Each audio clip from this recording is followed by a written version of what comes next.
Abonnez-vous maintenant car cette histoire va vous choquer. Que feriez-vous si l'empereur de la mode parisienne, un homme dont l'empire pèse 12 milliards d'euros, vous proposait exactement 2000 000 mots pour devenir sa muse secrète, signer un contrat d'exclusivité et tuer la réputation de votre propre maison sur l'avenue Montaigne? Imaginez la scène, la tour Eiffel en arrière-plan, un costume sur mesure et un chèque qui ferait basculer une vie.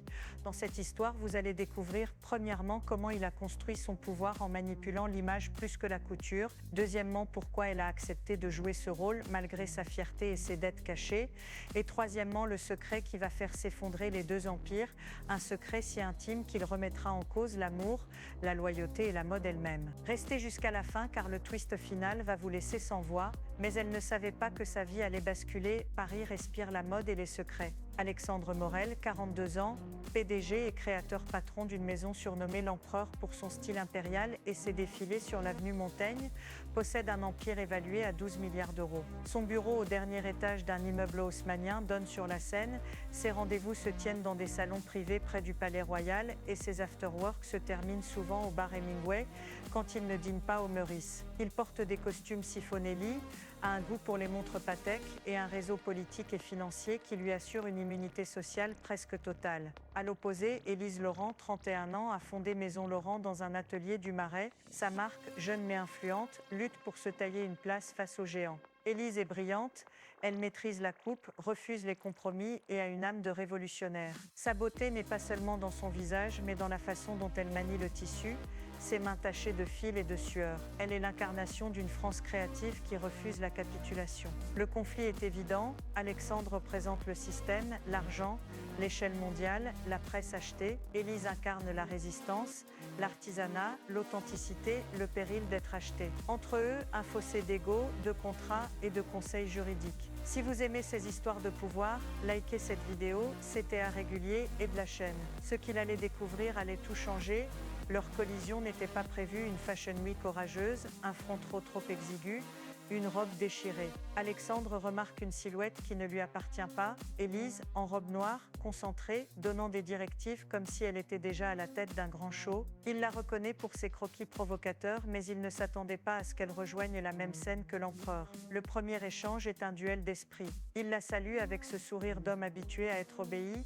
Elle répond avec froideur, consciente du passé où un acheteur a essayé de lui acheter des droits. À la fin du défilé, la pluie sur les pavés de la rue Cambon sent le cuir et la laque, et leurs regards se croisent de nouveau. La tension est électrique, pas seulement professionnelle, il y a une frisson tactile quand leurs mains effleurent un croquis abandonné. Les détails sont précis, le tissu sent le lin lavé, ses doigts ont des traces d'encre, et la lumière des réverbères lui donne une aura presque sacrée. Imaginez-vous à sa place, que feriez-vous si un homme de 12 milliards vous proposait la sécurité contre votre âme créative? Ce qu'elle va découvrir va changer sa vie quand elle réalise que Octroi 45. Mais avant cela, la première confession, Alexandre admire son talent au point d'imiter ses coupes, sans l'avouer. Et Élise, malgré sa méfiance, sent une attraction irrésistible vers cet homme qui porte son pouvoir avec une telle assurance qu'il en devient vulnérable. La pression sociale joue, la presse attend qu'elle accepte ou qu'elle meure en silence. Leur danger professionnel est clair, s'ils s'affichent ensemble, la rumeur dira qu'elle a vendu son art. S'ils restent ennemis, l'un écrasera l'autre. Commentez votre PDG français préféré. L'instant d'après, tout a basculé quand, Oc 230, la phrase vient légèrement en amont pour laisser le suspense. La crise qui les force à collaborer est nette.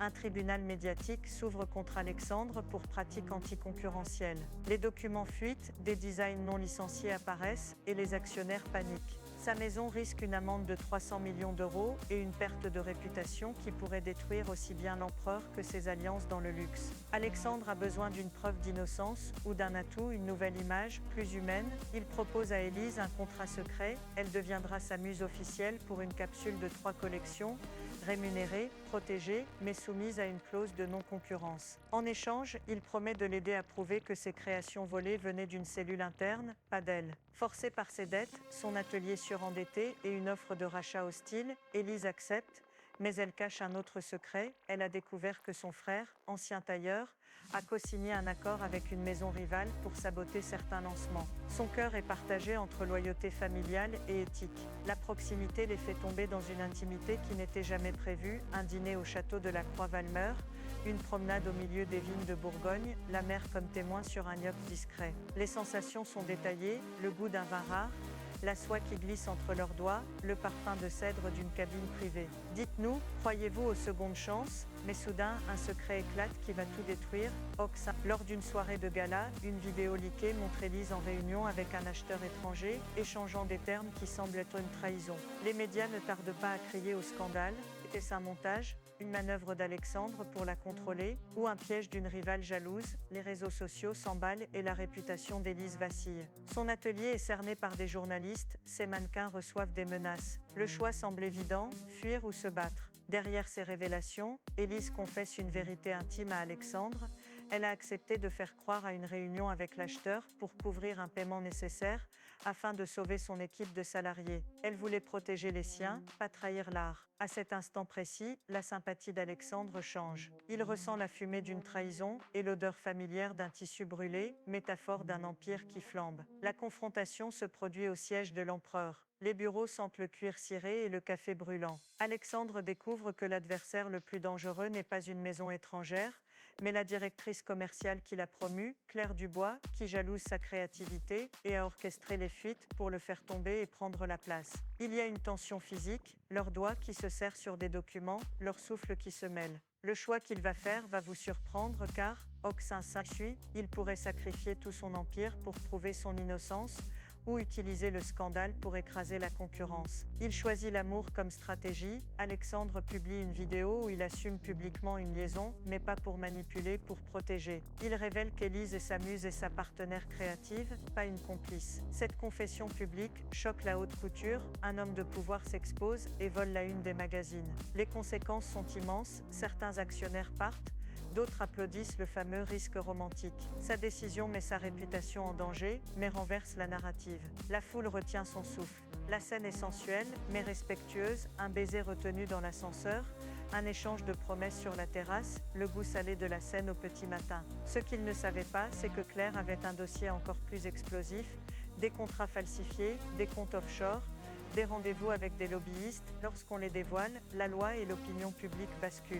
On découvre l'ampleur de la trahison. Pour la première fois, la mode française voit un PDG humble et une créatrice fermement unis contre la corruption. Résolution finale CTA, la grande scène finale se déroule sous la tour Eiffel illuminée. Alexandre, ayant perdu une partie de son pouvoir financier, a gagné une transparence qui redonne vie à sa marque. Élise refuse d'être effacée, elle signe un partenariat qui protège son autonomie créative tout en bénéficiant du réseau d'Alexandre. Ensemble, ils organisent un défilé événement au Palais Garnier, symbole de renaissance, où leur collection est ovationnée pour son audace et son honnêteté. L'amour triomphe, mais pas sans cicatrices, leur union est désormais publique et leur vulnérabilité devient leur force. Et maintenant, la révélation finale que personne n'attendait, Oxec 30, Élise n'était pas seulement la muse, elle était la créatrice originelle d'une ligne d'avant-garde, qu'Alexandre avait secrètement admirée et inconsciemment reproduite.